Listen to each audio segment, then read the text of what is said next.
Good afternoon and welcome to the news update on Business Edge. And good afternoon, Ghana. With me, Dominic Nana Kwame Ansapra. A quick 10 with headlines.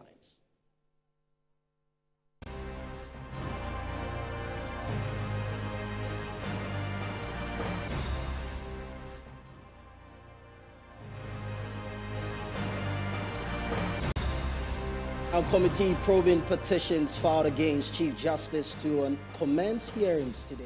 We'll bring you more.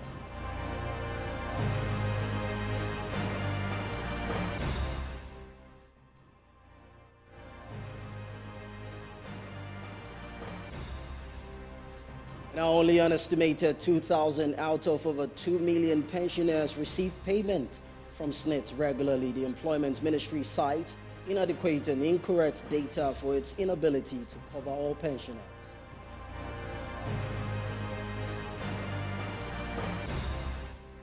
Now, despite the cedi gaining strength against the US dollar, traders are yet to reduce the prices of goods and services with an assurance of doing so within the next 60 days. We have an in-depth discussion on this on Good Afternoon, Ghana.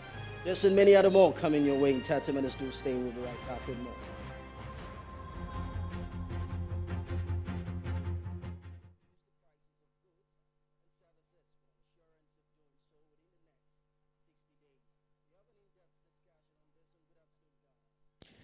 And I will take the news in details. The minority in Parliament has petitioned the Commissioner of Human Rights and Administrative Justice, the Office of the Special Prosecutor, and the IGP to investigate the viral video of Sammy Gyamfi, CEO of Gold Board, gifting dollars to evangelist Patricia Siedua Esiama, widely known as Nana Grada. Jeffrey Mauto Atipo has joined us via Zoom for more development on this.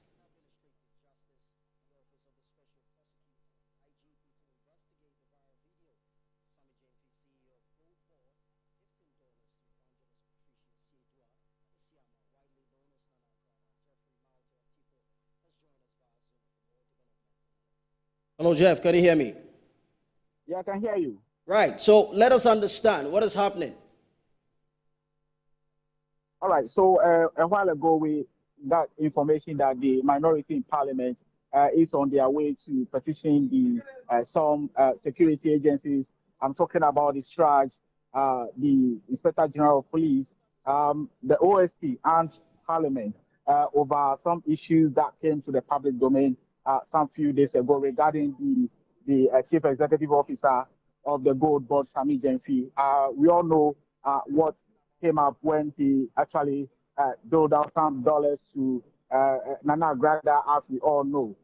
So this morning, the minority members, I'm talking about led by the Second Deputy Minority Whip, right, have been petitioning some state institutions with regards to the issue or the development that came about. So they are demanding from the institutions to actually look into the matter because they believe that Sammy Gyamfi has misconducted himself.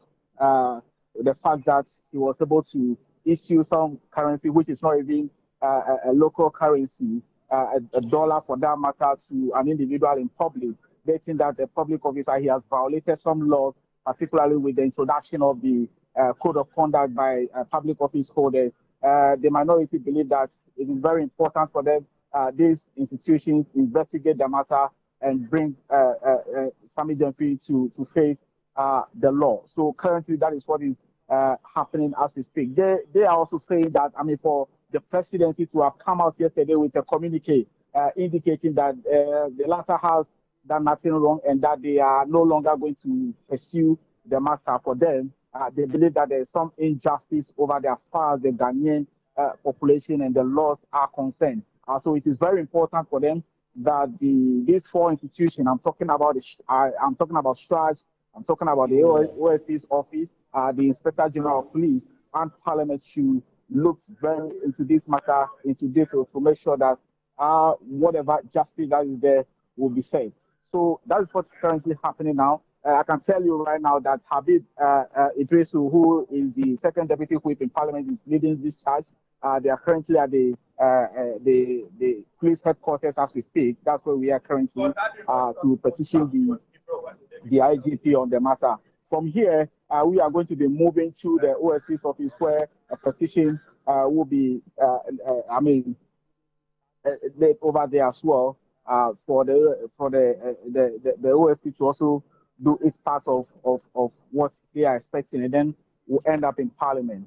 So, Dominic, if you ask me, this is the current development as far as the minorities petition to the state security agencies are concerned regarding the matter over the viral dollar bill. Right, Jeff, before I let you go, does it seem like Strach is going to, deepen, its investigation on this as minorities petition them? How's the response like? You are there. You could see how the atmosphere looks like. Tell us if they have received that in good faith and they are going to work towards that. Yes, Dominic, that is the responsibility of Strach and other institutions that are being petitioned. It is their responsibility for organizations or individuals when they think or believe that something untoward has been done, particularly with regards to somebody holding a public institution or a public officer. It is their responsibility to look into it and determine whether there is a case in this regard. So for me, I may not be able to tell, but the petition has been received by the registrar over there at the Strach office. The pictures I have posted to you, probably should be on the screen by now. So that is what has transpired so far. So I believe that with the leadership of the minority involved in this, and like I said earlier, the second deputy minority whip is also part of the team that is going about doing the distribution. I'm talking about Honorable Habib Idrisu, right, who is actually leading the team to make sure that the processes are followed duly for their concerns to be addressed. So we look up to the institution in the subsequent days to see what actually would be their determination of the petitions that they are receiving today. So for the minority, they will only be hoping, and we know that not too long ago they left power with a very, very humiliating outcome, which goes not in favor of them. So what we're looking forward to is that they will be patient after their petition and look forward to the institution to come out with their findings on this matter. Right. Thank you very much. You made mention of the OSP. Day 7, the OSP a petition as well in your report. Are they doing that today? Yes. So it's something that is happening today. So the pictures you might be seeing on the screen, the viewers might be seeing on the screen, is that of the Strach, where the petition. So it is the first institution that was petitioned. So the Inspector General of Police is the second. So as we speak right now, I'm talking to you from the premises of the police, National Police Headquarters here. So from here, we'll be moving to the OSP's office and then to Parliament, where they themselves are masters of. So the clerk to Parliament is also available, per my understanding, to meet them and receive the petition on behalf of the Speaker of Parliament, and then they will wrap up for the day. So it's a one-day process. From here, we're heading to the OSP, to Parliament, and then we are done for the day. Well, Jeff, thank you very much. I hope this evening you come over and then we can have more in-depth discussion on that regarding what happened or transpired at the OSP's office. And that was Jeffrey Atipo, a colleague of ours who was at the forecourt of the Ghana Police headquarters, seeing to it that the minority has served the petition to Strach to look into Sammy Gyamfi's issue. Now, moving on, Member of Parliament for Ketu North, Adam Agbena, has emphasized the need for a national conversation about the role of politicians in helping their constituents and managing public expectations. He praised Sammy Gyamfi for apologizing despite not being wrong and welcomed the presidency's caution as a step in the right direction. However, MPP Communications team member Ishaq Ibrahim accused the NDC of revealing its long-concealed hypothetical stance. They both expressed their views on Good Morning Ghana. When it comes to issues of morality, issues of ethics, I tell you, Moro, and let it be on record, that the Ghanaian people expect higher standards from us than the depraved MPP. Because for 8 years, they saw governance that threw ethics to the gutters. For 8 years, they saw governance that had no respect for codes of ethics or codes of conduct. They saw governance that embraced brazen corruption and abuse of power. And so, by bringing us to power, they expect higher standards from us. And that is why, even though what we saw or what happened with the Sammy Gyamfi video, there is no law that was breached. There is no code of conduct that was breached. And I'm happy my colleague is a lawyer. And the MPP, when they came out, Sammy should be sacked and all of that, they have not been able to point to which law or which code of conduct the gentleman had breached. Nothing. It's just the sentiment that let us ride on this to get a gentleman who has been a thorn in our flesh out of the political space. But I told them from day one that they will never succeed against, in any of their schemes against either Felix Ofosu-Kwakye, Sammy Gyamfi, Honorable Kujeto Ablakwa, and the many others. What is Dollars doing in her house? And that she needed to account for why they are even there. I saw Sammy Gyamfi in Newswire. I saw him in other areas. And I saw this argument that you are now putting, that the guy is a generous guy. He's always there for people. Nobody doubts any of those things. But aside the legal aspect, people say he has breached the law. I believe he has also breached what other people call the appearance test. Because when you were campaigning, you painted a picture how government officials was brandishing money, showing money being found in their bedroom. And you had a social contract with Ghanaians that you were different people. You are not like this kind of people. And that they should give you power. And we know from the evidence that when you were in opposition and any other period, Sammy Gyamfi was not giving people the money in dollars in cash. How do you know? No, we haven't seen. I said we haven't seen video evidence of such a thing. Okay. But now we have the opportunity to see video evidence. Whatever the point is, the appearance test, what does it appear to look like?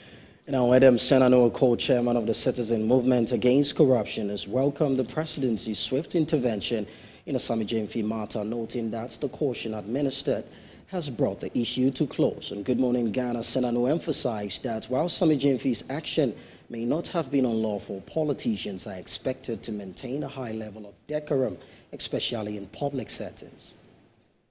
I think that there is an erroneous understanding that sanctions are only when there's something, in your view, negative. So 1 month at home, and no. Naming and shaming is a sanction. And in many places and quarters, when we talk about behavior change and sanction incentives, or as compared with reward incentives, just the fact that there's a public embarrassment is a sanction. Is to say this is wrong, it should not be done. And I disagree when they say that it will not stop people from. Trust me, many more of the political appointees are going to be cautious about what they do in public.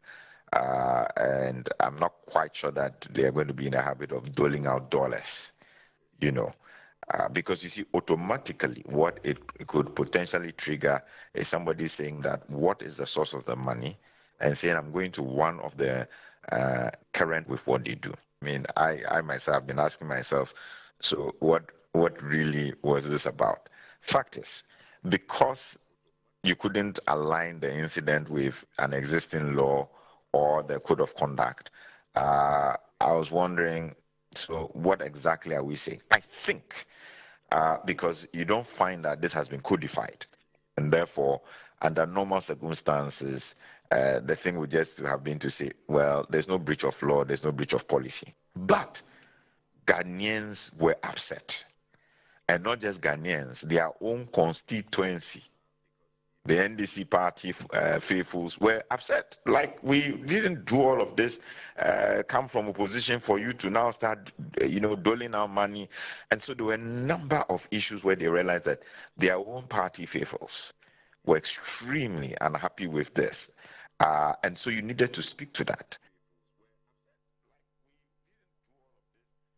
And now the Bank of Ghana has clarified that there is no ban on over-the-counter cash withdrawals in foreign currency from bank accounts. In an official notice, the central bank maintained that withdrawals in foreign currencies remain passable under Ghana's foreign exchange regulations. Now we turn to the video wall to know what the Bank of Ghana is saying. Right, so the notice on foreign exchange withdrawals, notice BOJ says that pursuant to the Bank of Ghana's mandate under the Foreign Exchange Act 2006, Act 723, and associated notices, the Bank of Ghana wishes to inform the public as follows. 1. Over-the-counter cash withdrawals in foreign currency from foreign exchange accounts and foreign currency accounts are allowed.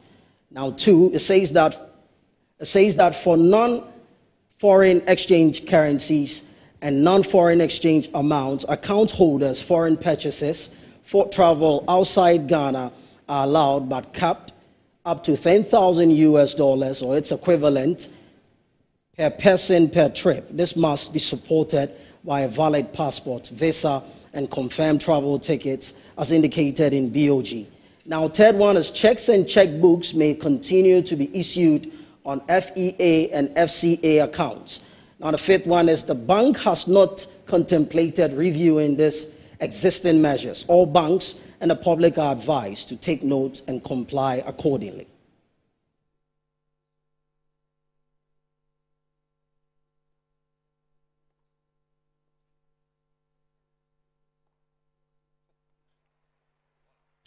And that was a notice on the Bank of Ghana exchange withdrawals. Now moving on to do some other stories. The 5-member committee set up by President John Dramani Mahama to investigate 3 petitions against the Chief Justice will begin its hearings on Thursday, May 15th. Let's get more details in a video wall.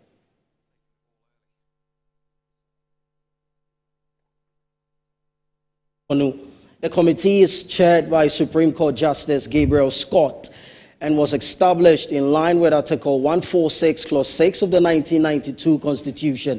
Formation of the committee followed a determination of a prima facie case against the Chief Justice and was done in consultation by the Council of State. The committee is expected to sit 3 times a week and submit its findings and recommendations to the President upon completion of its work.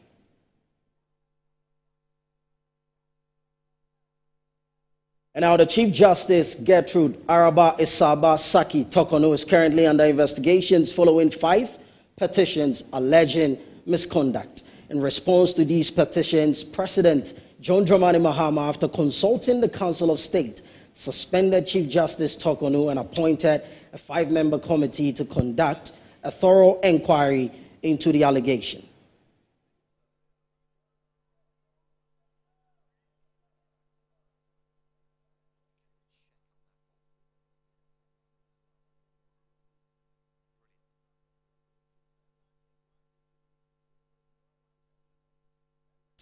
And that was a petition we just read to remove the C. Now, let's move on to do some other stories. 6 individuals have been convicted by the High Court in Tamale for their roles in a payroll corruption scheme involving ghost names and fraudulent salary payments within the Ghana Education Service. The convictions followed guilty pleas entered under the OSP's plea bargaining framework, leading to full restitution and reparation to the states. The convicted persons include school administrators, payroll officers, and accountants who facilitated the illegal validation and reactivation of the salaries for a teacher who had vacated his post. Their actions led to the wrongful payment of over 86,000 of which has now been recovered, bringing the total amount retrieved to 106,319 Ghana cedi 64 pesos. The office is also pursuing several other suspects. And now the National Service Authority has uncovered a payroll fraud scandal in the Brim North District involving senior officials and dozens of ghost names. The authority says it is part of nationwide scheme with public servants illegally receiving allowances meant for service personnel. There is more in its report. Service Authority has uncovered what it describes as a well-orchestrated payroll fraud operation in the Brim North District of the Eastern Region. The scandal involves the district manager and the MIS manager, who have both admitted to validating unqualified individuals to receive monthly national service allowances. A statement from the authority says the two officials have been interdicted and investigations are ongoing. Initial findings show that at least 29 people in the 2024-2025 service year and 49 in the previous year were falsely processed as service personnel. These individuals were either already gainfully employed or on study leave with pay categories that do not qualify for service allowances. But the rot appears to run deeper. The NSA says this is part of a broader nationwide trend in which teachers, nurses, customs officers, and other public servants already receiving salaries fraudulently enroll as national service personnel. This violates public service regulations and amounts to unlawful enrichment. To clamp down on the fraud, the NSA is rolling out stricter verification systems, including cross-checking service enrollment data with the Controller and Accountant General's Department. Staff found complicit risk dismissal, while public servants involved could face termination and prosecution. The authority has issued a May 23 deadline for all culpable individuals to voluntarily report to NSA regional officers for rectification. Those who fail to do so risk having their names and photos published and their details forwarded to law enforcement agencies. The NSA warns that the system is being closely monitored by whistleblowers and security agencies, and no offender, no matter how long ago their misconduct occurred, will go unpunished. And now the Chief Director of the Ministry of Labour, Jobs and Employment, Hamidu Adakurugu, has urged SNET contributors to make sure they provide adequate information to the institution to enable them receive their pensions promptly. Out of over 2 million pensioners aged 60 years and above, a little over 2,000 contributors are receiving regular pensions, while 2 million out of 17 million aged between 15 and 59 are actively contributing. As at the end of 2024, low coverage at the informal sector has also resulted in some 800 out of 7 million population contributing. This alarming development was revealed during a visit to the Labour, Jobs and Employment Ministry by the Parliamentary Select Committee on Employment and Labour Relations. We have laws that will ensure that things are done according to what is in the law, but the challenges we are facing now is just because even though the laws may be there, enforcement levels are very weak. And that is why we easily see these discrepancies when it comes to what is in the policy and what is in real practice. Oftentimes, the problem also has to do with the records they give. Some of them, the records are not complete. You know, there are issues with the record, either date of birth and so if the records are not complete, it will be difficult for SNIT to be able to actually compute and pay them. So as and when they are able to provide SNIT with all records which are accurate, then it will be a challenge. They contribute. SNIT, I think they are working well, but largely the problem is from those who are contributing. Their data sometimes are not accurate, and that is what is causing the inability of SNIT to be able to, incorporate them into their system. And I think there should be some information sent out to contributors to make sure that their records with SNIT are accurate. Oftentimes, people don't follow up to make sure that until after they retire, then they realize that things were not actually, then they now start following up. But we always advise that before you retire, follow up and make sure that your records are accurate. Then when you retire, you wouldn't find any problem. And how to strengthen epidemic intelligence through data sharing to enhance cross-border surveillance, health, medical research, and timely response. Ghana and the Africa Center for Disease Control have signed a data sharing agreement. The agreement, which will ensure a data sharing platform for member states that links public health institutions to each country to improve health outcomes. Minister of Health, Kwabena Minka Kando, during the official signing of the agreement ceremony in Accra, noted that significance of the platform.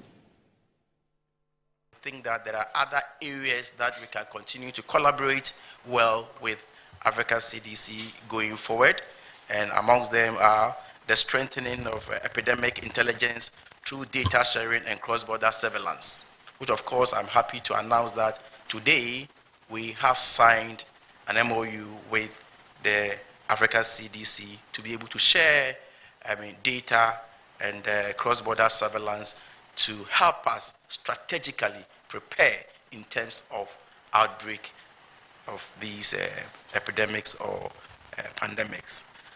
Again, we think that we can also collaborate well with the Africa CDC to be able to stockpile emergency supplies. It is not at the middle of pandemic where we'll be thinking about where to get emergency supplies. We think that we can collaborate well to stockpile these emergency supplies. Ghana is strategically positioned at the moment to manufacture our own vaccines. As I speak to you now, we have established what we call National Vaccine Institute. And so we are well placed to produce our own vaccines. And we have other leading pharmaceutical companies who have taken lead in that respect. And as we all recall, during the pandemic, we have countries who looked into our eyes and told us that, look, not until they satisfy their citizens, they were not going to allow the export of vaccines into our country. And therefore, I think that we must learn lessons from that to be able to prepare adequately for any future pandemic. We also think that we should be able to build or scale up our primary health care services as we roll out the free primary health care. And now the Driver and Vehicle Licensing Authority has given owners of excavators and farm equipment a 2-week ultimatum to register their equipment or face prosecution and confiscation. At a press briefing, Chief Executive Officer of the authority, Julius Nikwe Korte, disclosed that his outfit, in collaboration with other stakeholders, has constituted a registration regime to allow excavators and farming equipment imported into the country be registered at a port of entry. The menace of illegal mining in Ghana, popularly known as Galamsey, poses a major threat to sustainable forest management, impacting the environment, economy, and public health. Operations and activities often associated with illegal mining are greatly facilitated by excavators, which are imported into the country. As part of efforts to tackle the menace, the Driver and Vehicle Licensing Authority, DVLA, has charged owners of mining and farming equipment to register their equipment at offices of the Licensing Authority within their jurisdiction in 2 weeks, effective May 14, 2025.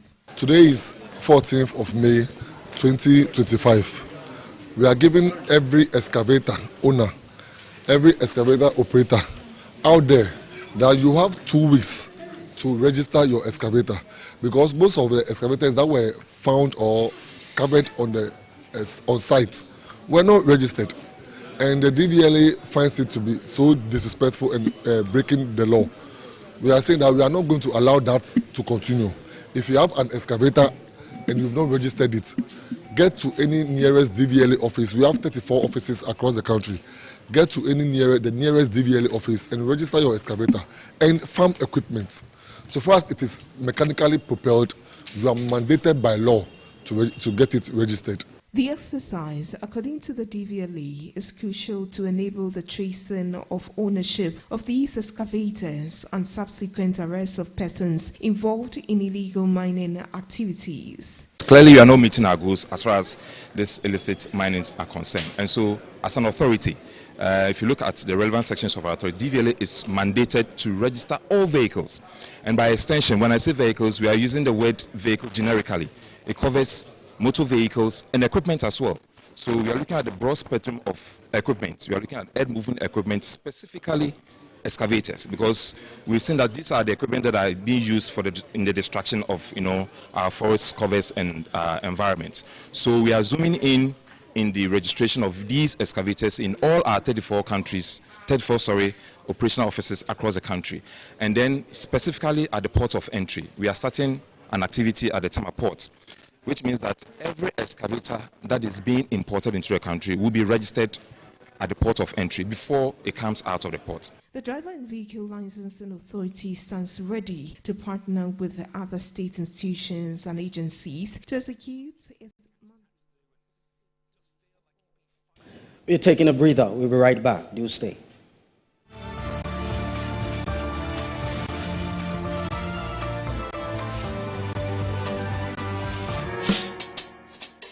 Whether you're a wholesaler, retailer, or consumer, MNC Logistics and Trading is your trusted partner in minerals and food commodities trading.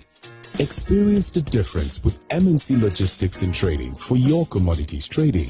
We operate a well-equipped laboratory that smelts and assays gold to ensure transparent, credible, and reliable minerals transactions. Our general food commodity market deals with imports and exports of food products such as rice, sugar, and grains. We pride ourselves on delivering products that meet the highest standards of quality and taste. With our expertise in international trading and logistics, we bridge customers far and wide. Locate us at number 4 Neosai Interfo Avenue, East Legon, Accra. Call us on 030-299-8246 or visit our website www.mnclogisticsandtrading.com. MNC Logistics and Trading, hub of confidence. Poverty makes you do what you otherwise would not do. Wealth makes you live the way you wish to live. But revenge cancels the lines between poverty and riches. It's either you're saying something progressive, or I'll just tell your wife that I'm carrying your child. Where is my father? Now that he's coming closer to the community, my papi go forget your own plans, so I go forget my own.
Right, good afternoon. Thank you very much for joining us today.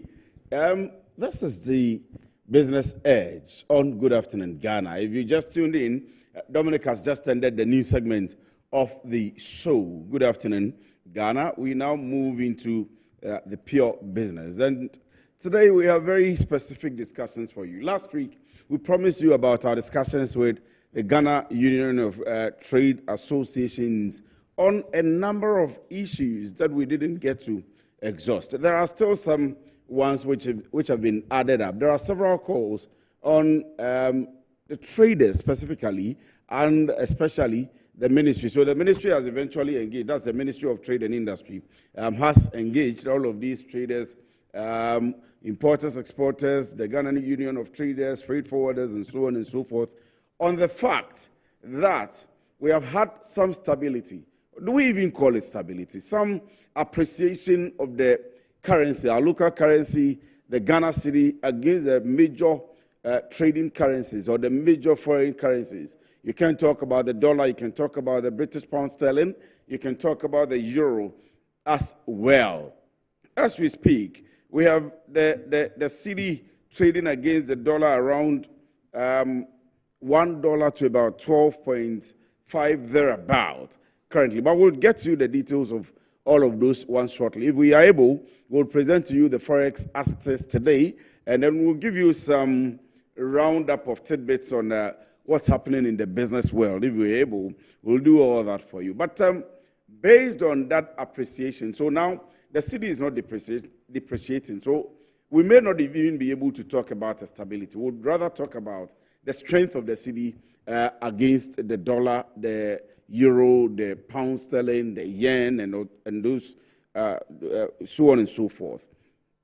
What it is that the business world, the people, the masses, everybody are calling on traders to be able to reduce their prices. They also have a particular stand. This afternoon, we are going to go into the details of that, and we'll ask Guta why they are not able, or if they are able, and the 60-day ultimatum that's been given to the entire business world will be doing all that. Just before we do that, we'll be going to the Ghana Gold Board, and we'll speak to the PRO of the Gold Board to ask him a few questions. How many tons of gold we have in the country as of now? What is exactly shoring up the appreciation of the cedi against the dollar? Some people are saying that yes, the gold is there. Some people are saying that repatriated amount into the country are what is rather shoring up the dollar. And so you want to stick and stay with us. I think I'll go onto the line straight on Zoom, if we do have him, the PRO of Gold Board, Prince Minka. If we get him, we'll quickly get to him and ask him the questions that are bothering us. For now, we have some videos that we'll play to you. Let's see them. A total of 6 suspects were apprehended in 2 separate operations. The first batch of 3 suspects were arrested in the Ashanti region before the enforcement of the Ghana Gold Board Act 2025, Act 1140. These individuals will be deported since their arrest occurred before the 30th April deadline for foreigners to exit Ghana's local gold trade. These individuals will face prosecution under the new law, which reverses local gold trading exclusively for the Gold Board. Authorities confiscated gold counting machines and cash from them. Spokesperson for the Ghana Gold Board, Prince Minka, stressed that the Gold Board Act strictly prohibits foreign nationals from participating in Ghana's local gold trade. You remember that we issued a statement and some warnings indicating that by the 30th of April this year, all foreigners were expected to exit the local gold trading market. And prior to this day, our team busted 3 Indians who were operating within the local gold trading. And when I say operating within the local gold trading industry, they were buying and selling, like now under the new laws, which is solely the reserve of Gold Board. So as a result of that, they were arrested and then arraigned before court. While the first group was given leniency because their arrest preceded the deadline, the second group will face the full rigors of the law. The Ghana Gold Board Act 2025 was introduced to regulate gold trading and curb illegal exports. Foreigners were given until April 30 to exit the local gold market, with strict penalties for violators. Because their arrest did not occur at the time where we had issued the deadline, they would be allowed to go back to their home, as in their country. The 3 deportees, all Indian nationals, will be sent back to their country. The remaining 3 will be prosecuted with their confiscated assets held as evidence. Authorities have vowed to intensify surveillance to prevent further smuggling attempts.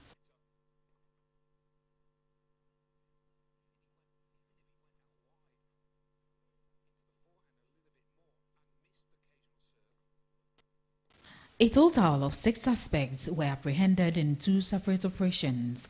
The first batch of 3 suspects were arrested in the Ashanti region before the enforcement of the Ghana Gold Board Act 2025, Act 1140. These individuals will be deported since their arrest occurred before the 30th April deadline for foreigners to exit Ghana's local gold trade. These individuals will face prosecution under the new law, which reverses local gold trading exclusively for the Gold Board. Authorities confiscated gold counting machines and cash from them. Spokesperson for the Ghana Gold Board, Prince Menka, stressed that the Gold Board Act strictly prohibits foreign nationals from participating in Ghana's local gold trade. You remember that we issued a statement and some warnings indicating that by the 30th of April this year, all foreigners were expected to exit the local gold trading market. And prior to this day, our team busted 3 Indians who were operating within the local gold trading. And when I say operating within the local gold trading industry, they were buying and selling, like now under the new laws, which is solely the reserve of Gold Board. So as a result of that, they were arrested and then arraigned before court. While the first group was given leniency because their arrest preceded the deadline, the second group will face the full rigors of the law. The Ghana Gold Board Act 2025 was introduced to regulate gold trading and curb illegal exports. Foreigners were given until April 30 to exit the local gold market, with strict penalties for violators. Because their arrest did not occur at the time where we had issued the deadline, they would be allowed to go back to their home, as in their country. The 3 deportees, all Indian nationals, will be sent back to their country. The remaining 3 will be prosecuted with their confiscated assets held as evidence. Authorities have vowed to intensify surveillance to prevent further smuggling attempts.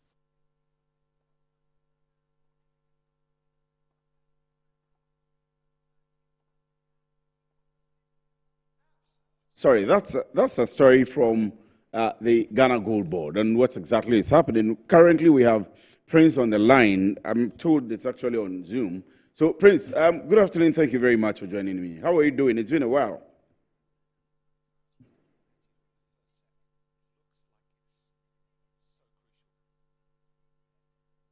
Prince, if you can hear me, please unmute your mic.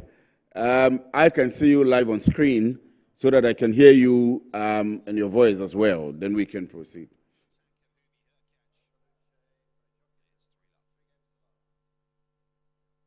So we are trying to get Prince Menka, who is the Director of Corporate Affairs of the Ghana Gold Board. You saw him briefing the press on the busts that have been made of some foreign nationals and some local nationals as well. So, Prince, if you can hear me now, kindly unmute your mic on your computer and let's engage. But it's been a while. I hope you're doing well.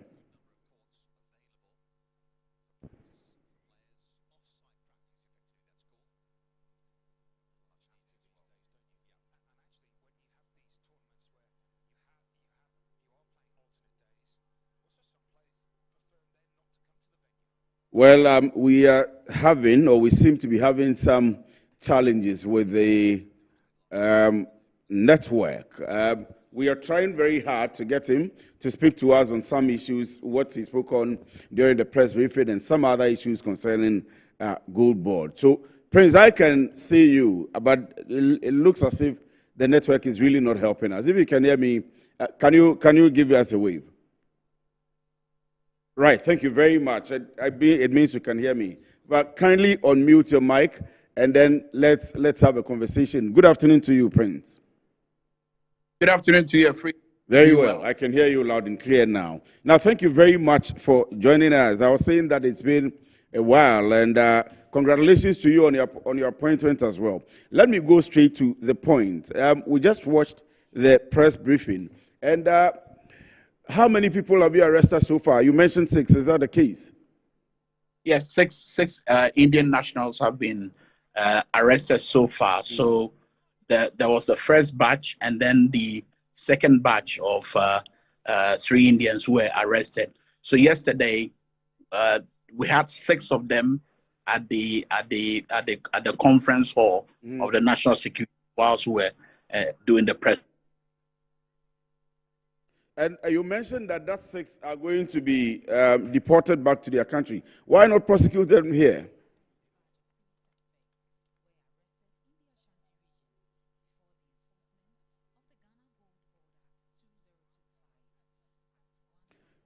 Prince, can you hear me?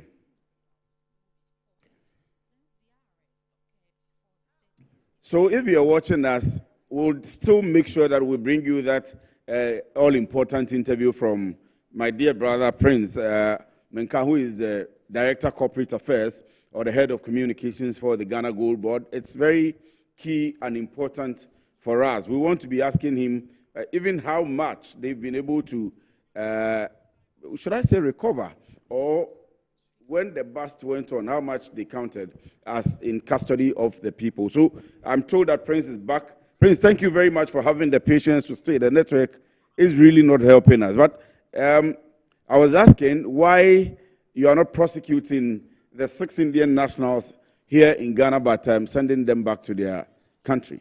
And that's exactly what I was trying to explain. We explained that yesterday at the press conference. We gave 2 indications that the first batch of Indians, 3 sets of Indians who were arrested, that first batch was done prior to the deadline that we issued for which foreigners were expected to exit the local gold trading market. And that's the reason they were given a slap on the wrist, and then we are deporting them. But for the other 3 who were arrested recently, for them, they'll be arraigned before court, and depending on the development in court, we'll see what happens. And of course, we were quite emphatic on that point that this time round, the laws were going to really bite, because as you may be aware, Free, the local gold trading is a sole reserve of the Gold Board as per the law that was recently passed and then assented by the President of the Republic of Ghana, the Gold Board Act 1140. And so as far as the local gold trading market is concerned, no foreigner is supposed to partake. The only opportunity a foreigner has is to offtake gold, as in buy gold directly from the Gold Board. So any foreigner who wants to buy gold, you'd have to do this through the Gold Board. And for Ghanaians who would want to deal in the buying and selling of gold, you would have to apply for any of our licenses here at the Gold Board. And as you may be aware, every year, we issued a statement indicating that application had been extended for Ghanaians who are applying for the licenses. So for that, it's going on. And a lot of people are trooping in and then going on to our website, goldboard.gov.gh, to apply for the various licenses. But as far as those 3 Indians are concerned, free, mark my words, the laws are going to deal with them because they are going to be prosecuted. They chose to violate the law in spite of news that they were pretty much aware of their own compatriots from India who had been arrested. In spite of the warnings that we had given, in spite of the deadline that we had issued, they went on and embarked on gold trading in somewhere in the eastern region, and then decided to further move to the Ashanti region to continue their trade, which obviously was an affront to the law. So they will face the law.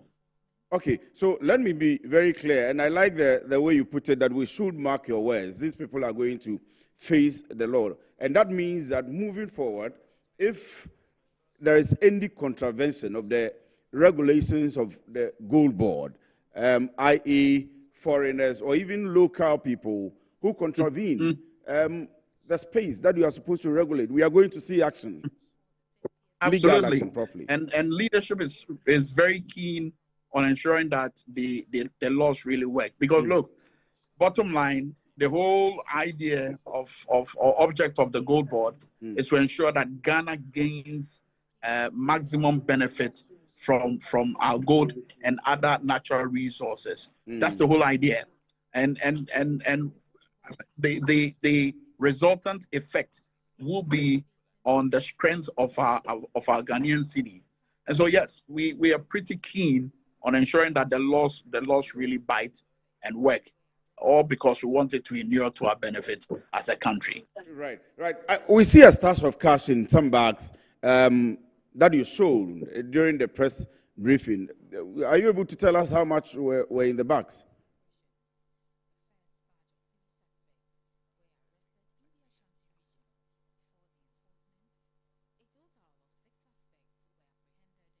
The cash. Reason being that is an exhibit that will be showcased in court.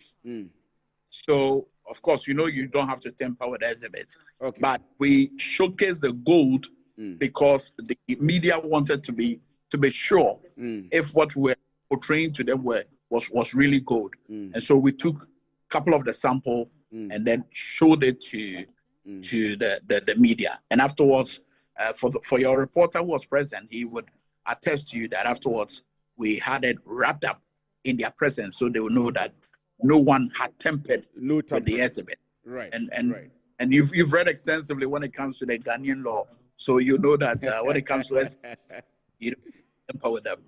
Let me before you run away, let me divert a bit about the source of your purchases and trading. This is a diversion. We should have told you about it before the interview anyway. But that's fine. There are concerns. There are concerns of who you will be purchasing from and who you will be dealing with. And the fact that currently we have a lot of illegal miners in the space and galamseyers and so on and so forth, and the problems that they are causing. If you go to the aluminium industry, you have the BMWs, you have the Range Rovers, the Tatas, and the producers or the car makers who say that we will check the source of your bauxite, where you got your aluminium from, before we buy, so that we don't provide value to you from destroying, for example, river bodies in your localities, destroying communities in your localities. So they check the source of purchase, the source of production, where the source of mining, before they actually buy and then do the smelting and do their production. And the same thing applies to gold on the international market. The source is usually traced. And traceability is one of our objects. So what's going to happen with you? Gold board, let me take advantage of this and then clear this once and for all, so that we can stop this attempt to try and push galamsey on Gold Board. Gold Board deals with gold trading and trading of other precious minerals. Okay. And then, as far as the product is concerned, we deal with small-scale miners and other large-scale mining companies. These people I've mentioned are legally mandated to mine the gold and the other precious minerals, because when you take gold that is mined in an unsustainable manner, environmentally unsustainable manner to the international market, it tends to become a liability. And you don't want Gold Board to be the reason for pushing out gold or other precious minerals that are mined in such circumstances, and then eventually it becoming a liability. So yes, I mean, we're keen on ensuring that our sources of gold are those that are gotten from the right source, as in gold that are mined or other precious minerals that are mined under environmentally sustainable manner every year.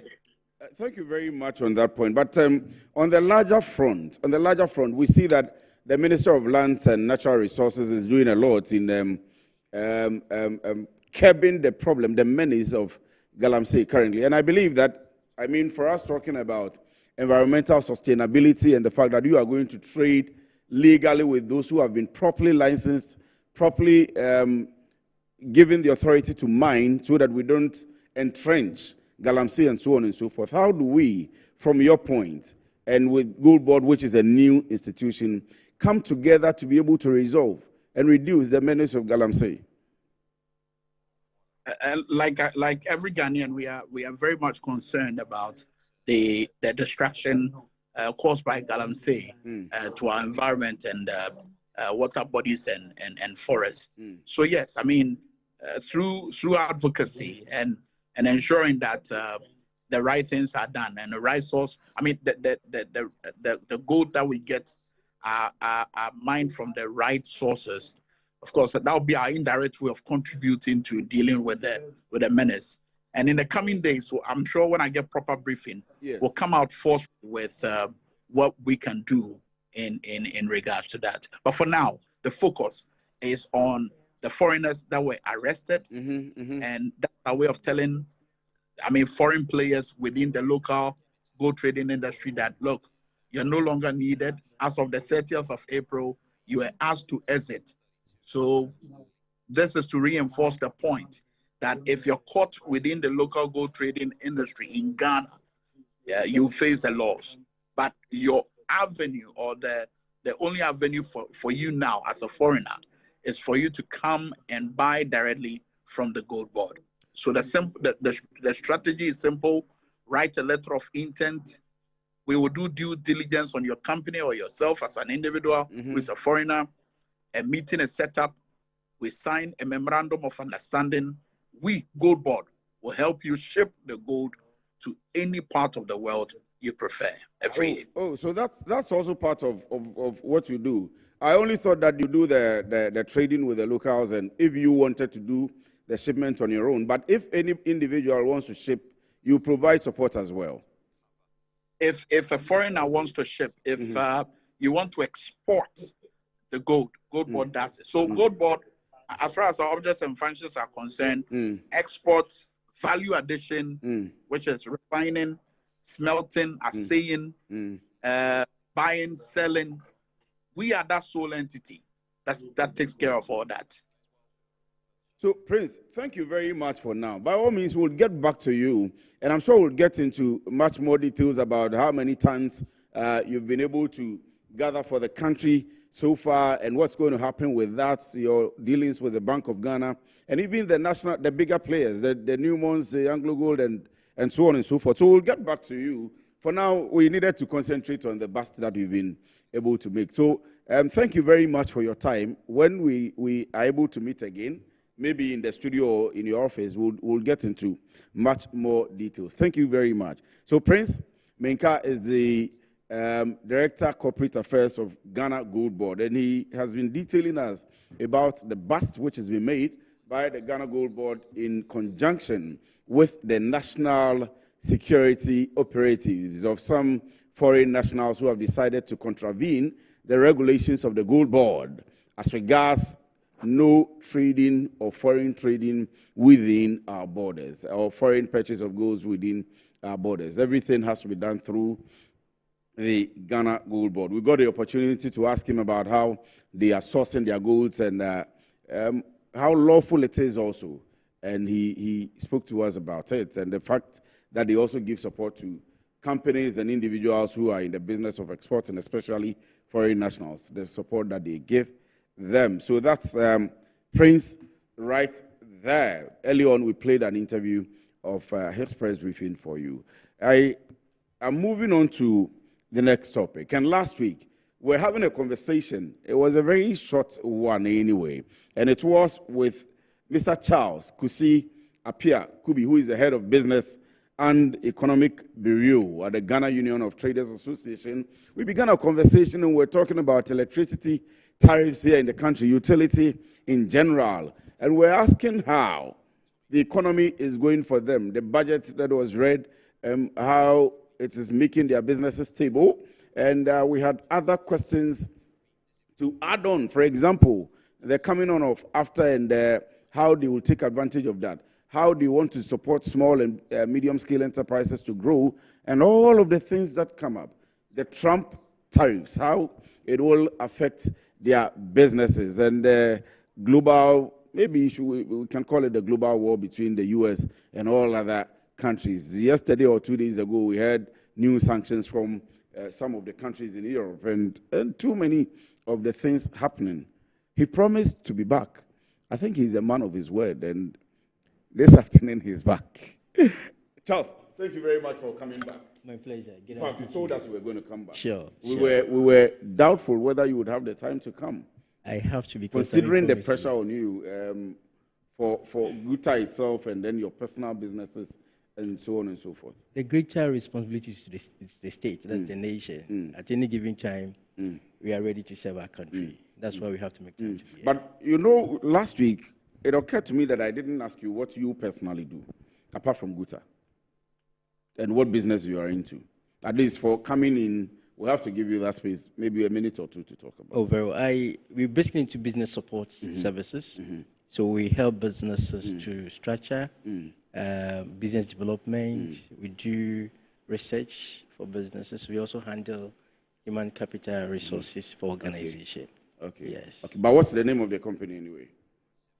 It's Corporate Integrity Consult. Corporate Integrity Consult. Yes. So you work with large corporate organizations, trainings, and yes, so on and so forth. Yes, all stages in businesses, from startup to corporate institutions, we support them. Yes. Now let's come to Guta. You mentioned that you were happy with the performance of the government so far. We started the conversation from the first 120 days of the president. They did a video, the minority did a press conference, and they said that they are pressing the necks of businesses and so on and so forth. But you were of the view that you would give a good percentage to government, not 100% anyway, but a good percentage, and you still stand by that as of now. Yes, sir, I do, and that reflects on the realities on the ground. And in fact, it's a position of Guta and the Ashanti Business Owners Association, which I'm also part. So in general, that's the position of trade. That so far, so good. Government has done well. At least we've seen some stability. We've seen some level of confidence in the economy. We've seen some fiscal discipline. That gives us some sort of respite. So why wouldn't we grade him well? Inflation is also coming down. Yes. And the issue of electricity also came up, and utilities also came up. And I asked that they have gone, in fact, the minority in parliament makes the point that you have reduced some taxes and you have increased utility tariffs, electricity and water. One is around 14 point, electricity is around 14.9 or so, well over 14%. And their case is that not everybody will use e-levy. Okay. Not everybody will do betting tax. Okay. But everybody would necessarily have to use electricity. Everybody would necessarily have to use water. And so it is for the optics and not the actuals. What do you think? I mean, you have to educate us. Since it's coming from a political class, I would have loved the politicians to respond to them. But so far as it also has a bearings on what happens in the economy, it also calls for us also to assess what they're saying. Yes, we have some concerns. That's a fact. That increasing tariffs also have some doubting effect on cost of doing business. We've been complaining that Ghana is one of the earmark environments that has a class of high cost of doing business. That doesn't make our destination much more competitive, especially when you want to assess us within the AFTA framework, where we have to produce from Ghana and compete in a single market. So when cost of production goes high, it affects prices, which, of course, it plays us out from competition. So it's a concern, yes. But looking at those concerns too, you could have also asked yourself, if you have not had stability in our system, if you have not seen inflation coming down, what will have been the story? So yes, there's some gains and there's some issues for us to look at as a country. And you ask yourself, what happened? My concern is, what really happened at the utility sector that we have to pay extra tariffs? And I enumerated some of the challenges about procurement breaches, poor corporate governance systems. We're also looking at corruption. These are some of the factors that have accumulated and has exposed us as far as capital loss is concerned.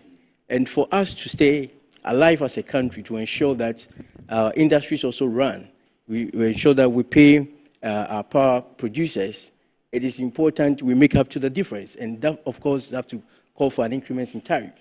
As bitter as it is to us, it's like you have malaria, the pills might be bitter, but you need it for survival. So yes, we're not happy for the tariffs, but if we don't have any source of complementing the loss in capital, how do we have a sustained energy supply to our industries? How do we run businesses? How do we then get to the 24-hour economy? That is where we are coming from. Yes. So something must be given some time as running economic recovery, so that at least we can see the progress that we all have envisaged for this country. But the 24-hour economy, are we getting there from your perspective, and the businesses and the feasibility of it in the first place? It's a good policy. I've always channeled that, because of this is where I'm coming from. We have different time zones across the world. And when you are asleep, another country is taking economic decision. By the time you wake up, you might be placed off from the global market. So keeping your economy running 24 hours is the surest way of keeping to time with global changes and challenges. That is my philosophy. But we're looking at production. You see, the cost of running certain equipment is fixed. So if I have borrowed money to buy an equipment for production, and my active line is only 12 hours, the remaining 12 hours, I could have produced more to make more revenue to pay off that facility. But because my utility time is 12 hours, I am downplayed. And it also have effect on my revenue mobilization. So keeping your factory running 24/7 ensure that, one, you're able to raise more revenue, you increase productivity, production is high, and it will help you to meet your debt obligation. And the other thing that we consider is you want to create an employment, because high employment also has security concerns for us as a country. And how do you do that? Then that means that we have to change the narratives how we've been doing business all the time. That is why some of us, we think that, okay, let's create more spaces to employ the teeming youth that have the skills to be employed. But because we don't have spaces within our working period, they have been denied the opportunity. So that 24 hours give them the opportunity to do that. And three, you also want to look at in austerity period. You have a lot of debt, right? High inflation, the cost of prices are high. Then there's a need for you to adapt what we call the supply side economic system, okay, where you give certain incentives to businesses. You cut taxes. You encourage businesses to go into production. as they are producing more against aggregate demand, it forces prices of items to come down. In doing that, you are also cutting down inflation. You are employing people. You are expanding. And as you are expanding, and your revenues also are going high, your bottom line goes high, government gets sustainable taxes through CIT on your incomes. These are some of the things that we think, as a country, if we don't do politics with it, and we look at it within an economic framework where we want to change our economic narratives, will help us to accelerate economic recovery and grow our economy. But with all of these things that you mentioned, the recovery, the austerity period where we can actually measure up and close the gaps, the creation of employment, the revenue creation, and so on and so forth. All of these cannot happen. And of course, as a layperson, if I'm asking you these questions, somebody would think that the policy itself has not been well thought through, or you, the experts, have not been properly consulted, because the first point for me would be the market. If there is no market for the produce and you have bought the equipment, capital intensive to produce, and you produce maybe 1 million tons of whatever it is, and the demand for your produce is only 500,000 tons in the whole month, you would still have extra products lying idle, not knowing how to sell them, and then you would actually keep them in store. So you can go more and at a time close or shut down your factory and wait to sell what you have. Unless or until we have created the market for it, we will not be able to. Some people think these are the things we should tackle before. And you, the businessmen, are to lead what we are talking about. Of course, our call for 24-hour economy policy is that it should not be a wholesale approach. Government have to be deliberate about its implementation. We have 16 regions, and within the regions, there are certain companies with competitive advantage, and those into production. It's important you identify these people. For market creation, I can say after provides that opportunity for the market space. Well, have they been effective enough? Have they not? They may be working, but have they been able to provide a platform for even where we are hosting them? Our businesses benefiting enough, or even at all? That's a good question. But one thing that we believe in as trade association, having the intent to do some of these things, creates the opportunity for us to think through how can we get it done and do it better. How do we invite our local players to be part of it? And I can tell you on authority that within the economy, we have some of our members who are already doing 24-hour production. Exactly. Yes. So because there is demand for it. Exactly. You see, I mentioned of the, what do you call it, the supply side economic policy. You have to create the opportunity as businesses, okay, and push through. That's what I'm saying, that Ghana is not the only market for production. We have other African countries that have signed into the charter after. Yours is to exploit those opportunities. And government has given us the promise that you will give us every needed support for us to implement 24-hour economy. However, as the call has been, there are certain things that must be done to support businesses, to get it done. One of them is cost of borrowing. The financial part. The financial part of it. The local business capacity building, having that business acumen to understand numbers, to understand predictability, to understand dynamics within the market is key, right? We're also looking at having a flexible regulatory framework for them to work, so that it won't be that I become a target of another institution when I want to grow. Yesterday, we had a program with UNDP, and one of the things that came up is it is only in Ghana when business want to do what is right, they are punished for that. Especially when someone have not registered for VAT, have not been paying VAT for a period, and he says, this time I want to do what is right. There's no amnesty for such people. Then they have to back calculate everything that you have. That's a problem. Yes. I don't know what you think of that, because there will be somebody who has registered a business, hasn't gotten a contract or started a business in about 4 years, because maybe they were looking for capital from their friends, family, father, or somebody. And then in the 4th year, they make some money and want to begin the business, you go to GRA. GRA tells you that I'm going to calculate from year 1 to the 4th the time you for you to pay. Where are you going to get the money from? These are some of the challenges we've been complaining about. So we're looking at even part of government policies. They should have given business amnesty, I mean, in terms of tax regulations, that if I want to do what is right, I will not be punished for doing that. And you also will appreciate that challenges have been one of the reasons why we have a lot of informal sectors in this country. Because people feel that if I want to put my business at the right footings, I'll be exposed. And the moment I get exposed, Jerry will come on me.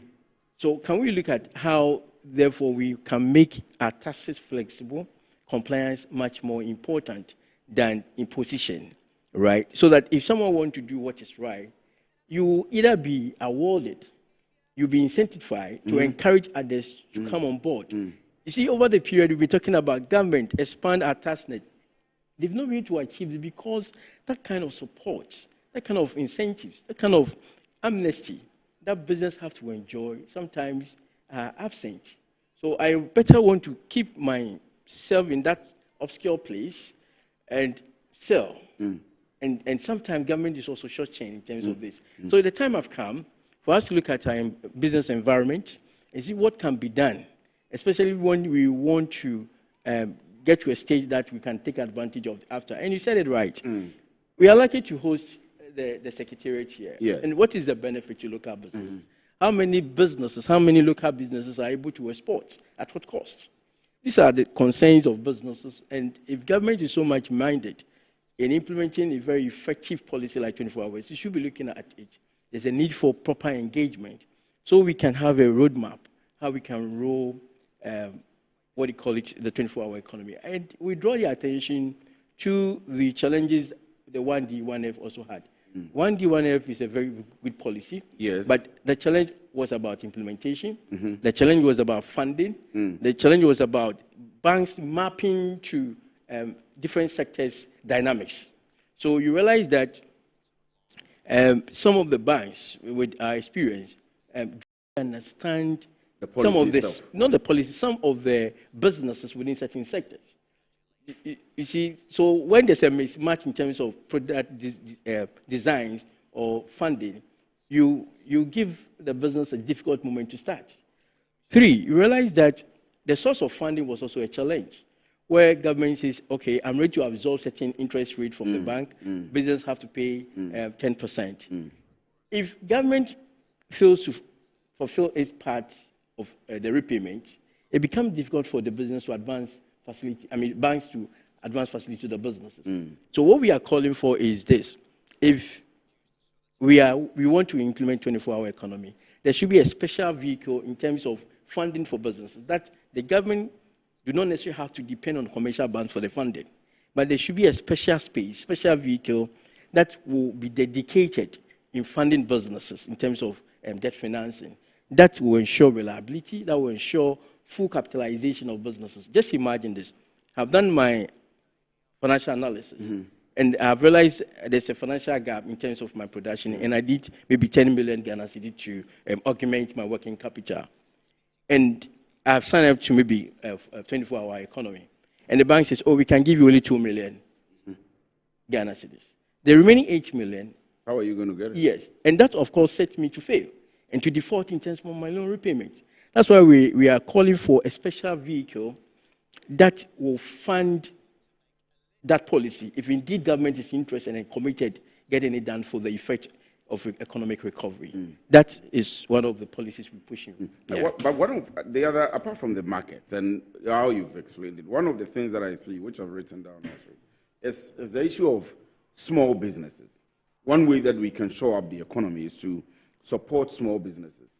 But again, GRA, I don't know whether it's the issue of civil servants, ineffective civil servants or public servants, that we end up blaming on over-politicization, MPP, NDC, and then these civil or public servants hide behind the politics and then mess up the system. Because you have a great informal sector that you have been talking about, that we can smoothly formalize or help to formalize gradually, support small and medium-scale enterprises to grow. Now, access to finance is very difficult. Yeah. Even when they get the access to finance, I remember we wanted to set up a small pharmacy where I live. To get a loan to begin the pharmacy, we went to every bank. They told us, no, we don't give startup capitals. Now, when you even get the startup capital, or you are even able to start on your own, and you get to a bank that will give you money, you are talking around 24 to 30% of interest rate. Yeah. How do you pay back? GRA will be on your neck. Everybody will be on your neck. Even electricity tariff that we were talking about. And we went to the Ghana Electricity Company Limited at Kaswa, and they told us that one shop, you are going to pay commercial rates. I had a problem. You are killing the businesses. How do you compete with Germany? How do you compete with the advanced markets? So we are not supporting these SMEs. Yes, that is a fact. And that is a bane to our economic development. You see, every economy depends on its SME. Businesses are the backbone or the engine of growth for every economy. And in Ghana, we pretend that we are supporting the SMEs. We don't. We don't. Our system do not help businesses to grow. Our system is such that it collapses businesses. Our system is such that it favors only foreign companies. So you talk about the process and the procedures in establishing businesses, and even the ability of banks to support you. I always say this. Sometimes some of this conversation must be government-led. Government have to be deliberate. In other advanced countries, there is a deliberate policy that in the next 5 years, I am helping startup to get to a certain medium enterprises. These are the roadmap. These are the support I'm giving to them. Right? Funding is available for you to apply or enjoy from it. But in our case, it's not like that. Because the banks also think that startups are high-risk environment, and therefore they don't want to invest their capitals in it.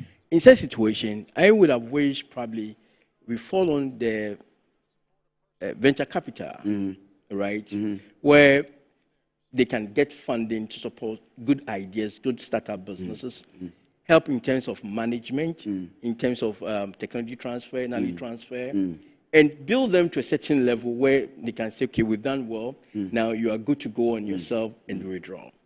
The other thing has also been that our personal orientation as businesses. Yes. That we believe in the Igbo system. The Igbo philosophy talk about I before others. Everything is about me, me, me, me. Whilst in other environment, people are looking at collaboration. You have an idea. Okay. Yes, you have certain level of experience. You have certain level of exposure. You have source of certain capital. Let's come together and push this idea, right? In Ghana, you hardly see that. And probably because of some experiences or stories or histories that people have had, right? But there's a need for us to reorient ourselves if we really want to do this. But the center of the conversation should be led by government.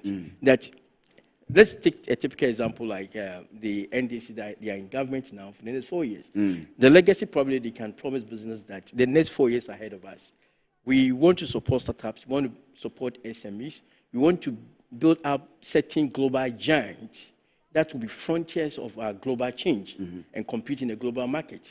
We're talking about after, maybe in every sector, we want to raise about 10 strong businesses, support them, give them some tax incentives or waivers, build up your businesses, go into the African market and compete. That, of course, is the way to go.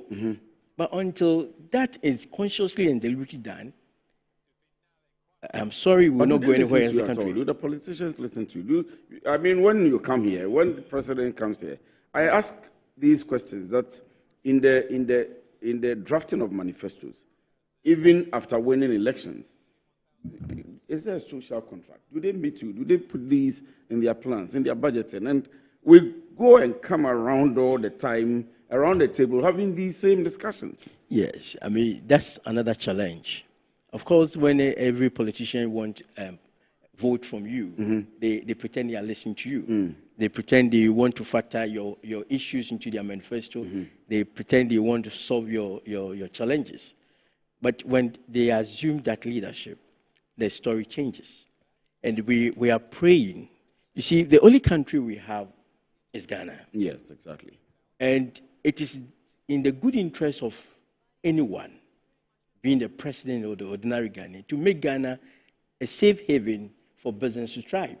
It is true that you government, you can have peace of mind.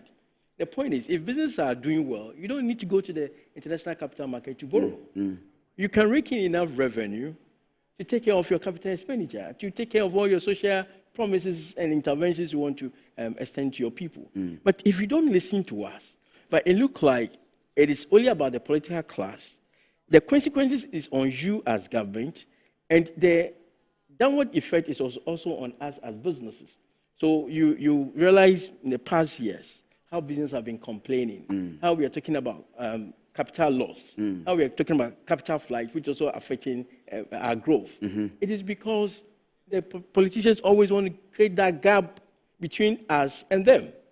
But if they probably will want to recognize that we are an integral part of economic development, then it's time for them to listen to us. And on that, I want to commend the Minister of Trade and Agribusiness. Yesterday, there was a call. She has some concerns. Yes, I was going to come to that with the meeting. That collaboration. That was the second level of the discussion, and that's very key for us. The request that you should be able to reduce prices on the market and so on and so forth. But the meeting entirely, what exactly happened, what were the calls, what were her concerns, how did you respond, and what are you going to do for the Ghanaian business space? Very well. You remember about a week ago, Gutta released a press letter calling on businesses to more or less like appealing to businesses to reduce prices. And that was on the back of a call from the finance minister. Okay. Which, of course, the Minister of Trade also repeated saying.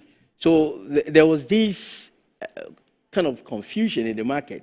People are complaining we cannot reduce our prices now because probably we have stuck with old rates of 16% to $1 or so.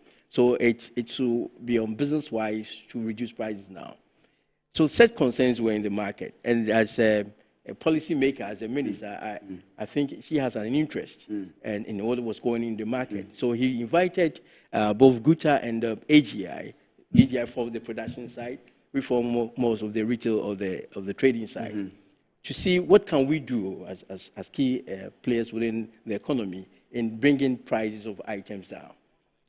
And we made it very simple, that when we saw stability within the system, when the city gained some strength, some commodities, some items in the market have already experienced some reduction, which of course is a gain to the consumer. And of course, such reduction has what brought inflation also down, right? But the demand in the market, demand and supply, is a key factor when it comes to price determination. That we should allow the system to organically respond to the gains that the city have had. But will the system do that? Of course. That's what talking about demand and supply. We have our phone number on the screen. That is 0245834980. I don't know whether it's to call or to text, but you can send us your message. The question is very simple. Okay, if we are allowing calls, then we'll do that in maybe 10 minutes' time. But the question is very simple. Should prices be reduced, and by how much? Of what products? And have you yourself experienced a reduction in price of a product that you bought, maybe an oil, you used to buy it for 1,200, and since the prices started, the dollar rate started going down, now you're buying it for 800 cedis, or what exactly are you buying for less? You can even talk about fuel, whatever it is that you've seen. But do you support the argument that the traders here should reduce their prices and by how much. If you're a trader too and you think otherwise, you should call. There are people who are waiting for a period, like Chief is saying, that we should monitor the stability of the dollar before we're able to do anything properly. But he's detailing for us the concerns raised by the Minister of Trade and Agribusiness and how their response are. The letter from the Finance Minister to them to reduce and some of the items that are experiencing reduction in prices already. So you can join the conversation, would allow you to share your thoughts. If it's about the gold board and the bust and the discussions we had, I'm sure you may want to text rather. On that one, you may want to text us. We will try and read for you. But if you want to join the conversation, you can join in with your concern on the trade experiences. So please go on with that. Okay. I was asking whether they will actually do it. It's taking place. You see, let me give you a typical more example. profit-oriented. People want to see their profits. It's not. Mm-hmm. Yes, every business is profit conscious. Mm-hmm. Yes, but we are not profiteering. That's two different things. Okay. Okay. You realize from January up to date, rice that the 45 kg rice was 88 Ghana cedis. Now it's selling at 750. That's a good reduction. Some that was around 900 is selling at 770. That's for rice. Rice. Okay. You see, and oil, which was I was 7. going to mention a particular rice. Yes. I don't know if I will be doing an advert for them, but I will check that. I buy Lily rice a lot. Okay. I'll check that from my people now, what the price is and what it was before for 5 kg. Yes, some of them have seen some reduction. Oil was 750, now 670. Right. So naturally, organically, the market will be responding to some of these changes.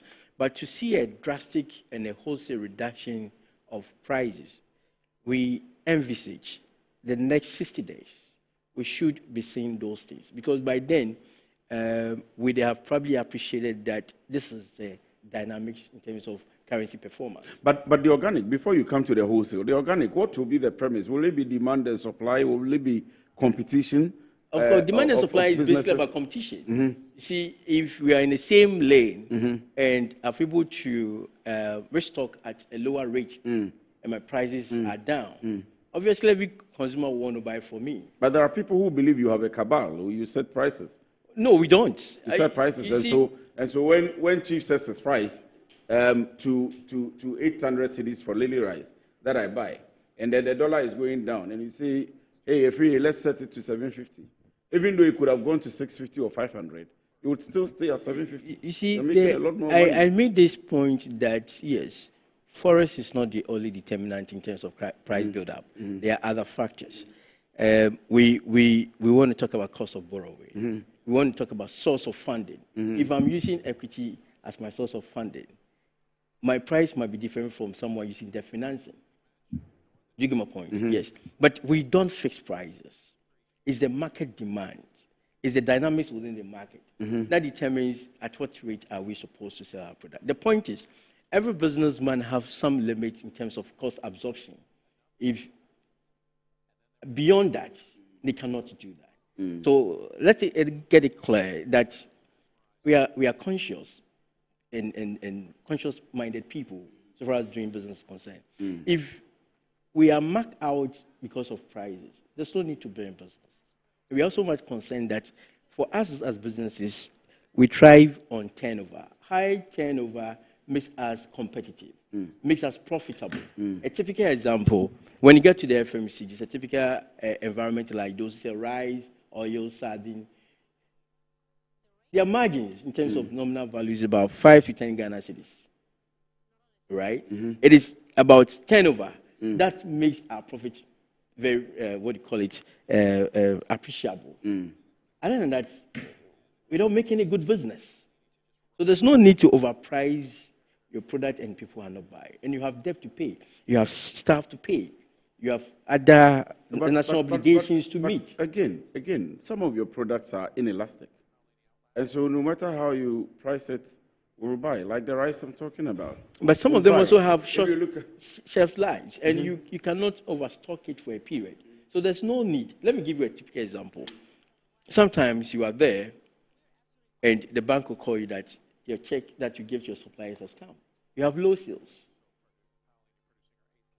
And if you want to keep your price beyond the market demand, how do you pay that debt? The check that you have been called on. So our prices are that competitive that makes us much more compliant and much more timely responding to calls from the banks. Let me pick Emmanuel from Adabraka. When I come back, I'll ask you about the long run that you were on. That in the long run, is that the 60 days? So the long run for you is the 60 days, or the 60 days is medium? No, the long run. It's the long run. So within 60 days, we should see that's 2 months. It is condition precedent. Condition precedent. Emmanuel, you are calling me from Adabraka. Tell me, what do you think? Are you commenting on the prices of the traders in the country as regards the dollar that has come down, or you're commenting on the gold board? Hello? Hello? Yes, Emmanuel, please tune down the volume of your TV set and talk to me. Okay. I can hear you properly. Right, thank you very much. So tell me what you think and what we should be considering. Thanks for your time. I'm Emmanuel Adabraka. Right. And I want to show a big appreciation to your crew. And my point is, I'm a transport operator president. Yeah, that's the mini transport. That is the trade cycle, popularly known as Pragia in Kumasi. We have suggested a tremendous decrease in the price of fuel. And then some of the unions, this big union that the government is always pumping money and giving them some, pushing them, they are not taking the lead. As you can see, they are not taking the lead. So it's up to the government to also make some strategic measures in order to see that, as your colleague was saying, your guests on the studio, like prices of rice and other things have been reduced. Because the ripple effect lies on the petrol. Because when petrol is being increased, no matter what, the driver will tell you that you have increased petrol without even getting to their destination. How come it cannot be the other way around? Because this is the time for the government to also step in to do the needful. Because you cannot hold it to, Metro TV to do this job. Do get paid. So I'm appealing to the government to do the needful. Because at the end of the day, he is the one who is going to be blamed. It's not the other. If he's not getting that point of it, that's why at times people say that we should do PPP. At times it's not good for the system. Because assuming government is supposed to be owning a lot of vehicles in the system, all this we only have been talking about it. Do get it? If you leave the layman to operate all sectors of the economy, then I think you are not helping the society. So without wasting my time, and I want other people to also bring their view, I think I will leave you for now. All right, thank you very much, Emmanuel. So Emmanuel is from Adabraka, and he tells us about the fact that he operates Pragia and wants fuel to go down drastically, and that will bring a ripple effect for the businesses and the products that are sold on the market. Do you agree with him? Yes. Fuel is also a factor in terms of prices in the items. When you look at our local farmers, at the farm gate, price of products are very cheap. But when they have to transport it from the farm gate to the market, that's where there's price differentials. I did one with, well, not that I did. I checked the price of pineapple. Yeah. On the farm some time back, and I was shocked how much pineapple is sold at the farm gate. Yeah. And how much it's sold on our local market. Yeah. So transportation costs is a factor. So when prices of fuel start coming down, obviously it affects prices of all commodities sold in the market. And of course, to see a price reduction in terms of fuel prices coming down, it has a lot of factors. You're looking at world market price, you look at the performance of our forests. And graciously, we have seen some of these things. And that is why we are calling on businesses, especially local producers, local market people. If there's a need for them to reduce their product, to give certain respites to the consuming public, we should do that. Basically, fuel also is a factor in terms of our price build-up. Yeah. And the question before the call came in was the fact that within the 60, you explained, first of all, why we should allow the organic to happen. And if it happens or not, then within the 60 days, we're able to do the long haul, the overall one. How is that going to happen? You see, ideally, if you are doing any projection, most of the time we want to do quarterly, right? So we've seen stability, we've seen a downward trend of the forest, right? We are basically in our first month, okay? So we want to see how the stability of the forest, okay, will get you. If we're giving ourselves the next 2 months, we should be able to predict where we are going as businesses. But now, as of now, can you predict the stability or the continuous appreciation of the cedi against the dollar? Oh, you see, for about a week, it's been stable now. Yes. Okay, we are not aware of what extra thing government is going to do to bring a downward trend of the forest again. But what is happening? What is government doing? I mean, we are seeing and hearing lots of things. From your perspective as businesses, and you are holding the dollar, exporting or importing all the time, what do you think is happening? Government says they are doing something well. There is the issue of gold board. There is the issue of previous government who said they started gold for oil, and that's yielding some effect. There is the issue of Trump trade war, and so people are not trading with the dollar. So all of these issues, people are ascribing to the reduction of the dollar. For you in the business sector, then we can do the projections, and then you can tell us whether you would reduce the prices or not. You see, the point that you enumerated of also, there are factors that is helping the cedi to gain strength. Gold board is doing well. It's basically because we have high reserves of gold as a store of value, it is reducing the stress that we give to the forest. So that's a factor. You also realize that smuggling of gold has also been curtailed. I believe there's an effort to see a ban on foreigners trading within our forest market, our gold market. Of course, it's also bringing some kind of confidence and restore of value to our gold. The other one that probably we think is about government discipline in terms of fiscal expenditure is also helping curb certain costs and losses within our money market. You realize that government has also reduced the stage for borrowing in the money market, especially the T-bill. T-bill rate is coming down. And it's also giving spaces, the crowding out effect has been reduced, giving spaces for business to have access to funding.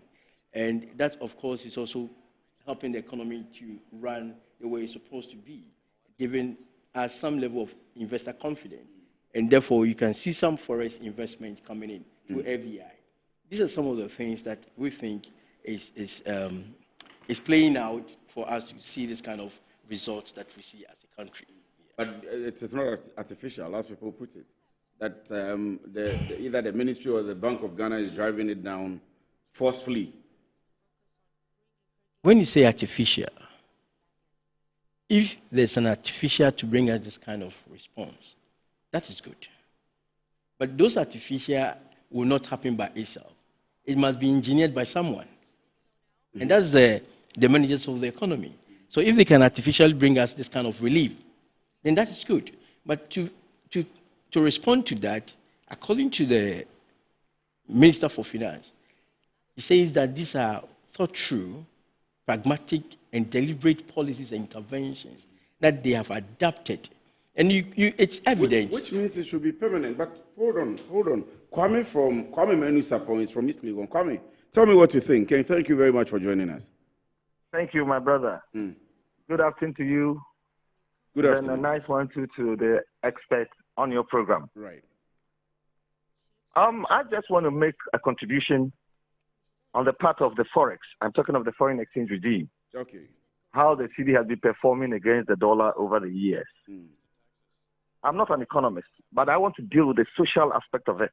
To the extent that Ghanaians have a very frightening love and respect for the US dollar against the Ghana cedi.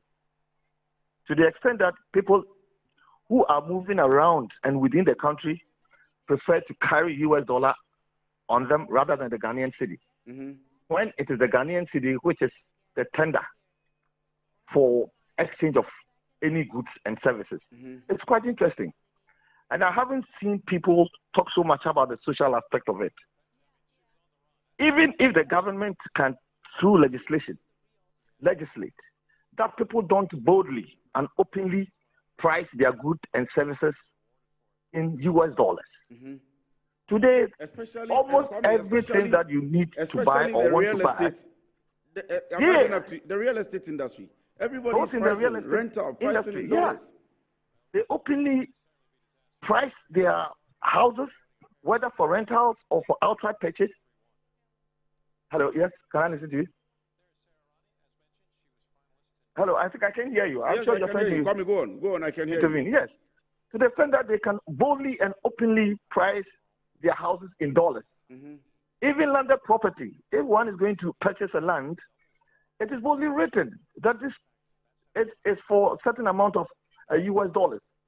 Furniture manufacturing companies are boldly pricing their goods in dollars.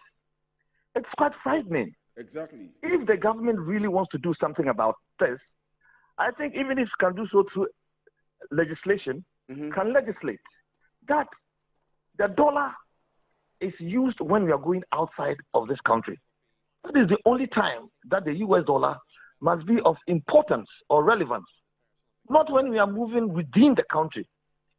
It is quite interesting that people who are even within government, and I'm sorry, I'm not referring specifically to my brother Sami Jensi. I'm talking about the fact that even government itself sometimes, price their own contracts even in dollars. For me, it sounds a little strange to me. Right. Ghanaians have developed some love and respect for the US dollar to the extent that even when you are giving somebody cedis, which is an equivalent to a certain amount of dollars, the person prefers you to give him or her the dollar instead of the cedi. Yes, I agree. Please, if there's anything we can do about this, I am just bringing in the social aspect of it. Yes. Let's all fight. Let's all fight together. That's very important. And we must do so in honesty. That's very important. We are part of the problem. Thank you We very love much. the dollar Kwame so much. Menu Sapong is from it's from East Legon in the Greater Accra region, and he makes a very cogent point that lots of people don't really consider. The penchant for the dollar over the cedi, the love for the dollar over the cedi. And I'm particularly concerned about the real estate industry. Even rentals, if you are going to rent, it is dollar rated. And then you now need to convert it into cedis and then go and pay the cedi equivalent of the dollar ratings for the rent that you are going to rent and live here in Ghana, in Accra here. Well, let me come back. I am not there.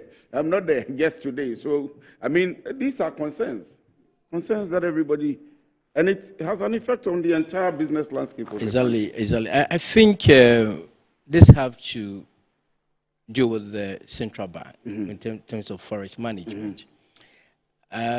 Someone asked, why is it so easy for anyone to open a foreign account in Ghana when medium of exchange is not forest? Medium of tender of exchange is the local currency. So if you really want to manage the forest market regime, would have appreciated that there's a ban on the usage of foreign accounts. If there's no foreign accounts, why will I trade in forest? And the only forest account that will be allowed is for international trade, where you probably could have international trade account purposely for transferring of money to your suppliers. That should be the only account. And even that, you pay in cedis, and the bank will do the transfer for you in forest. That should be one of the surest. So you mean that if as I am here, yes, yes, I shouldn't be able to create an account with my bank, Stanbic Bank or GT Bank, in dollars. Why should you? What do you need a forest for in Ghana? Do we trade in forest in Ghana? I travel out the country. If you want to travel, the bank must have a means of giving you your forest. That is why there's a law that if you are traveling and you're able to provide your visa, your ticket, the banks will give you about $10,000. That money should not be spent in Ghana.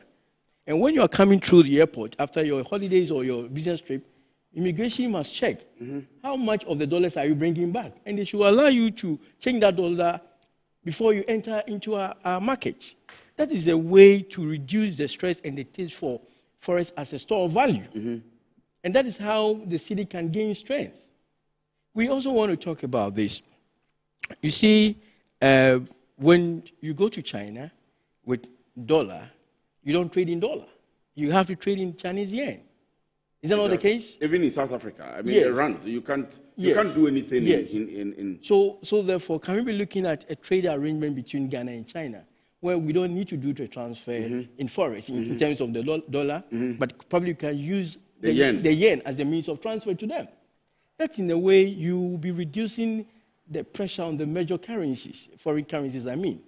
That is one of the ways we can do that. And of course, I have always had issue on putting some limit in terms of repatriation of dividends and profits from foreign companies and expatriates. You see, our GIPC law, the FDI allows full repatriation of funds of foreign companies to their home countries. At a time that they have declared their dividend, they have to convert cities into forests.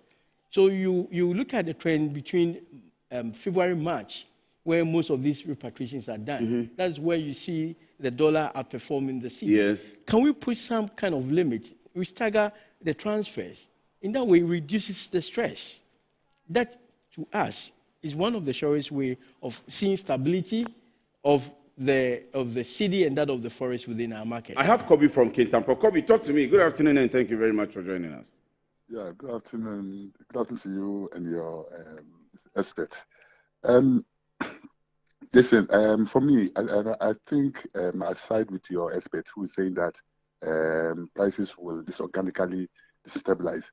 It is true because if you want to import something right now, it will take you about 6 weeks. So that if you have any meaningful impact of the appreciation of the city, that will be, I would say that will be maybe 2 months. So which means after 2 months, that is where we will feel. Because and now if you see the trajectory of this good board, and then what was reported that in the first quarter, the small scale mining alone made around $2.5 billion. It means that when the Anglo Gold and when the other ones also pass through the same, that we are going to have a very large forest in terms of income. And then the law too that says that when you export a gold outside Ghana, 1 month's time, 30 days time, you have to bring it back. So now that we are tracking all the sales within one channel. I'm pretty sure that this particular this reduction and then the appreciation of the city is going to sustain as we go forward. So I think business watchers, those who also do speculations in terms of dollar, all of them will change gear. And I think that if you go on that tangent, slowly, I'm sure that we will get below 10 cities by the end of the year, and this is good for industry, good for everybody. And then now one city in your pocket will now have a weight. Because if you say, okay, and then even the previous government also for the policy of the previous government was that we are supposed to get to the 2016 levels. For the economic indicators, we achieved 2016. But they made a target that by 2027 we must get to that level. So that at that time it was these 4 cities. So it means that if we can come even down below 10, I think that Ghana is the winner. This is how I foresee everything. Thank you very much, Kobe. Kobe sides with Chief that the issues around reducing prices should not be knee-jerk, should not be anyhow, and should not be just at once. We need to monitor the space. Let me give you your final 1 minute. In fact, our time is actually up, but let me give you your final 1 minute and where we are going as a country in business, the dollar, the reduction of, and everything. Then we can round up. Okay, very well. We want to commend government so far for his achievements and its effect on us as a country. We only encourage them to keep their eyes on the ball, to be more disciplined, especially on their discretionary expenditure. They should do cost-benefit analysis in all their expenditure. They should give businesses, local businesses, the space to be active in terms of resetting the economy. So if there is need for us to look at laws in terms of business laws, regulatory regimes, to make doing business much more flexible, much more relieving, much more rewarding, I think that will help us to recover from any economic challenges that we find ourselves in. Thank you very much, Chief. We are grateful for your time, and we are grateful that you've been a man of integrity and of honor. You promised us you were going to come last week, and we were actually shivering whether you would come. But you've been with us, and you've done justice to the questions that we had for you. So Charles Kusi Apia Kubi is the head of Business and Economics Bureau of the Ghana Union of Traders Association. My name is Kwesi Afei. Thank you very much for doing the watching this afternoon on Business. Ama, nansi mi general well-being enkoye kwao. Ama ma ye bohu se kontomra akija. Nansi me hu se me nyo basi makura. Ama me kunu me into kwankwa. Oh, you right. Any more give us JC lecture and any capsules. Ah, you num boom and want some na mokana. A bois and ma any memenina. Ne ma ba ye obesima. Na be maswa ye bemesima. Ya, we be bois wuku. Ama ne giant sa wo di shenu butu. Na when you nya ne nti sese ni o yi chop mo.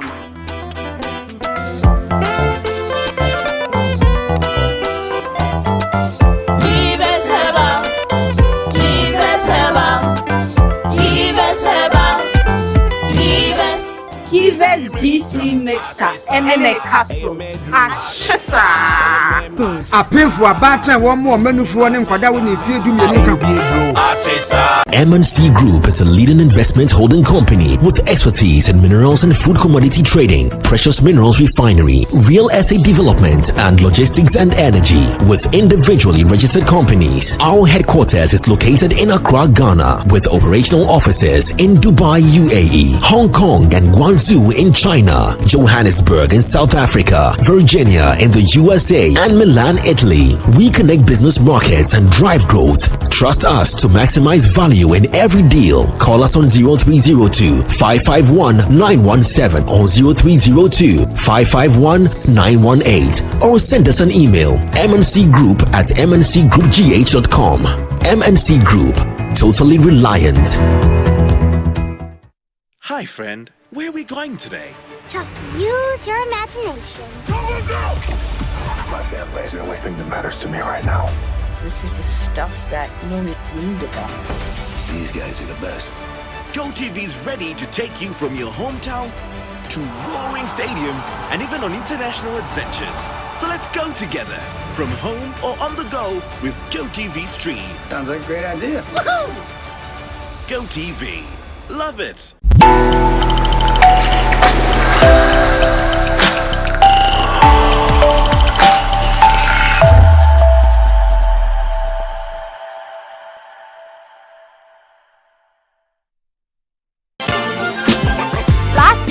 We brought you the hottest trending music videos, insightful interviews with your favorite celebrities, and some dance moves. We also got your favorite celebrity talking about their deep goofy and interesting sides you and I can see on cameras and social media. But hold up, this season we are bringing you